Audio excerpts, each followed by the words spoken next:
Tamil cinema நேயர்களுக்கு அன்பு வணக்கம். வெல்கம் டு எம்பி திரை.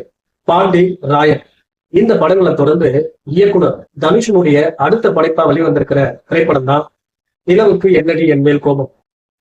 இந்த படத்தை இளைஞர்களை வச்சு உருவாக்கியிருக்காரு. உலகம் முழுக்க இந்த படம் ரிலீஸ் ஆயிருக்கு. இந்த படம் எப்படி இருக்கு, இந்த படத்தினுடைய கதை என்ன அப்படின்னு சொல்லி பார்க்கலாம் வாங்க.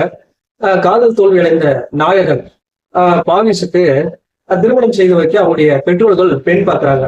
பிரியா வாரியருடன் பாவிஸுக்கு திருமணம் நிச்சயமாகிற அந்த நேரத்துல முன்னாள் காதலி அனிகாவுடைய திருமண அழைப்பதே அவருக்கு கிடைக்குது. திருமணத்துக்கு போற அந்த சாக்குல பிரிந்து போன தன்னுடைய முன்னாள் காதலிய பார்க்க போறாரு. பார்க்க போன இடத்துல முன்னாள் காதலியுடன் சேர்ந்தாரா இல்லது பெற்றோர்கள் பார்த்து வைத்த பெண்ணுடன் தன்னுடைய புதிய காதலை தொடர்ந்தாரா அப்படிங்கிறத 2K இலசுகளுக்கு பிடிச்ச மாதிரியான கதையா சொல்லக்கூடிய படம் தான் இந்த நிலவுக்கு என்னடி என் மேல் கோபம். இந்த படத்தை பத்தி அலசணும் அப்படின்னா, இந்த படத்தினுடைய இயக்குனர் தனுஷனுடைய அக்கா மகன் தான் இந்த படத்தினுடைய நாயகன் பாவிஸ். இவரு அறிமுக காலகட்டங்கள்ல தனுஷை பார்த்த மாதிரியே இருக்கு. இவரை பார்க்கும்போது இவரு மகிழ்ச்சி, சோகம், அழுகை, காதல் இப்படி அனைத்து உணர்வுகளையும் வெளிப்படுத்துற ஒரு கதாபாத்திரத்தில் நடிச்சிருக்காரு. ரொம்ப சிறப்பாவே நடிச்சிருக்காரு அப்படின்னு சொல்லலாம். குறிப்பா டான்ஸ்ல வெறுத்து வாங்கிட்டார் அப்படின்னே சொல்லலாம். டான்ஸ்ல பட்டையை கணிப்பிருக்காரு. அதே போல இந்த படத்தினுடைய நாயகி அனிகா குழந்தை முகம் மாறாம இருந்தாலும் படத்தினுடைய கிளைமேக்ஸ்ல தன்னுடைய காதலுக்காக உருகி ஏங்குற காட்சிகள்ல ரொம்ப அசத்தலா நடிச்சிருக்காங்க.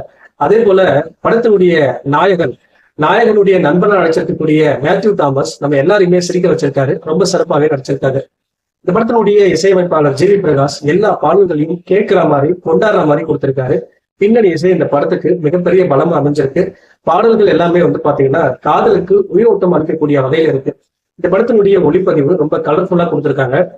இந்த படத்தை எழுதி இயக்கக்கூடிய தனுஷ் 2K இலசுகளுடைய மனசை பிரதிபலிக்கிற மாதிரியான ஒரு காதல் கலையை ரொம்ப கலர்ஃபுல்லாவும் கலாட்டாவும் சொல்லியிருக்காரு. குறிப்பா அது இளைஞர்களை ரொம்பவே பாத்தீங்கன்னா கொண்டாட வச்சிருக்கு அப்படின்னு தான் சொல்லுவேன். இந்த படத்தினுடைய ஆரம்பத்திலேயே இது ஒரு வழக்கமான காதல் கதை அப்படின்னு சொன்னாலுமே இந்த படத்தினுடைய ஆரம்பத்திலேயே பாத்தீங்கன்னா ஒரு காதல் தோல்வி பாடல் அந்த பாடலுடனே ஆரம்பிக்குது. அப்போ இப்ப இருக்கக்கூடிய இளைஞர்களுடைய காதல் அவங்களுடைய திருமணத்தின் மீதான பார்வைய ரொம்ப அழகா காட்சிப்படுத்திருக்காங்க. அது பார்க்கவே ரொம்ப இன்ட்ரெஸ்டிங்கா இருக்கு. மொத்தத்துல இந்த நிலவுக்கு என்னடி என் மேல் கோபம் இந்த படம் ரசிகர்களை கொண்டாட வைக்கும் அப்படிங்கிறதுல சந்தேகம் இல்லை. இந்த படத்துக்கு நான் கொடுக்குற ரேட்டிங் 5 to 3.5. அடுத்த வருஷத்துல சந்திக்கலாம். நன்றி, வணக்கம்.